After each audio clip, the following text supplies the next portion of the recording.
प्रिय दर्शकों, मैं पंडित चंद्रमोहन शुक्ला अपने यूट्यूब चैनल ज्योतिष ज्ञान विचार पर आप सभी का बहुत बहुत स्वागत करता हूं। और आज हम अपने इस ज्योतिष के कार्यक्रम में सूर्य के कर्क राशि पर गोचर का फल लेकर उपस्थित हैं। आज हम चर्चा करेंगे कि 17 जुलाई से जब सूर्यदेव कर्क राशि पर पहुंच जाएंगे तो मेष, वृष और मिथुन राशि वालों को इसका क्या फल प्राप्त होगा। साथियों, 17 जुलाई से सूर्यदेव अपनी अतिमित्र राशि कर्क पर पहुंचने वाले हैं। वहां पर वो पूरे एक महीने अर्थात 17 अगस्त तक रहेंगे और भिन्न भिन्न राशियों को भिन्न भिन्न फल प्रदान करेंगे। तो हम इस वीडियो में देखते हैं कि सबसे पहले मेष राशि के जातकों के लिए सूर्य का क्या प्रभाव रहेगा। मेष राशि की कुंडली में सूर्यदेव पंचम भाव के स्वामी होकर चतुर्थ भाव में विराजमान होंगे। अपने भाव से द्वादश भाव में जाएंगे। द्वादश भाव खर्च का होता है। तो साथियों, पंचम भाव होता है संतान का, विद्या का, बुद्धि का, प्रेम का। तो इन चीजों का व्यय बढ़ जाएगा। मतलब विद्यार्थी जीवन में जो जातक हैं उनको परिश्रम अधिक करना पड़ेगा। और संतान के स्वास्थ्य में समस्या हो सकती है मेष राशि के जातकों के लिए। मेष राशि के जातकों के लिए पंचम भाव का स्वामी चतुर्थ में होगा तो उनकी लव लाइफ में तनाव और टेंशन बढ़ने के योग दिखाई दे रहे हैं। सूर्यदेव की दृष्टि पंचमेश होकर दसम भाव पर है तो राज दरबार से लाभ प्राप्त हो सकता है। अगर कोर्ट कचहरी में कोई मामला है तो उसमें उनको जीत हासिल हो सकती है। पिता का पूर्ण सहयोग प्राप्त होगा और भूमि भवन में संघर्षपूर्ण सफलता प्राप्त होगी। मतलब भूमि भवन का लाभ होगा लेकिन परिश्रम करना पड़ेगा, संघर्ष करना पड़ेगा। ये स्थिति मेष राशि के जातकों के लिए दिखाई दे रही है। अब आगे बढ़ते हैं वृष राशि वालों के लिए। देखते हैं वृष राशि की कुंडली में सूर्यदेव चतुर्थ भाव के स्वामी हैं और पराक्रम भाव में मतलब तृतीय भाव में विराजमान है। पराक्रम भाव में कोई भी पाप ग्रह या उग्र ग्रह शुभ फल देता है। तो वृष राशि के जातकों के लिए सूर्यदेव का यह गोचर उनके पराक्रम में वृद्धि करने वाला होगा और भाई बहनों का उन्हें पूर्ण सहयोग प्राप्त होता रहेगा। लेकिन भूमि भवन संबंधी विवाद पैदा हो सकते हैं क्योंकि चतुर्थेश अपने से द्वादश भाव में विराजमान है। नवम भाव को वो पूर्ण दृष्टि से देख रहे हैं। जहां पर शनि की राशि है तो शत्रु दृष्टि से देख रहे हैं तो भाग्य में भी अवरोध दिखाई देगा। मतलब एक महीने तक स्थिति जो है वो संघर्षपूर्ण रहेगी। किंतु अच्छा ये है कि भाई बहनों का सहयोग मिलता रहेगा और आपके पराक्रम में वृद्धि होगी।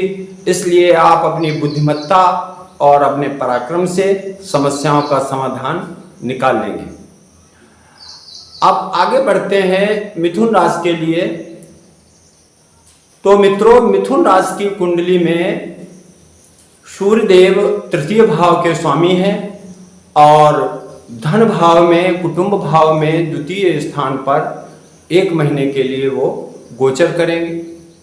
पराक्रम भाव के स्वामी होकर धन भाव में गोचर करेंगे तो सीधा सा प्रभाव ये होगा कि जातक अपने पराक्रम के द्वारा धन अर्जित करेगा। धन का लाभ होगा लेकिन उसे कड़ी मेहनत करनी पड़ेगी। चूंकि सूर्य एक गर्म ग्रह है, परिवार भाव में बैठे हुए हैं। यद्यपि वो अपनी अतिमित्र राशि पर हैं लेकिन फिर भी कुटुंब में कहीं न कहीं कलेश और कलह की स्थिति भी इस महीने आपको दिखाई दे सकती है। सूर्यदेव द्वितीय भाव में बैठकर अष्टम भाव को देख रहे हैं और वो भी शत्रु दृष्टि से। अष्टम भाव मृत्यु का होता है, तो अष्टम भाव पर अगर किसी पाप ग्रह का प्रभाव हो तो ये शुभ फल देने वाला होता है, आयु की वृद्धि करता है, अचानक लाभ प्रदान कर सकता है और कहीं ना कहीं इसका शुभ प्रभाव आपको देखने को मिल सकता है। सूर्य देव जो हैं वो ग्रहों के राजा हैं और सूर्य की दृष्टि जिस भाव पे पड़ेगी उस भाव में राज दरबार और सरकार की ओर से आपको सहयोग मिलेगा। मतलब ऐसे जातक जो खोज परख विद्या मतलब प्राप्त करने का प्रयास कर रहे हैं, उन जातकों के लिए ये समय अच्छा रहेगा। वो कोई नया अन्वेषण कर सकते हैं, उनके लिए अचानक शिक्षा प्राप्ति में कुछ महत्वपूर्ण तथ्य उनके हाथ लग सकते हैं।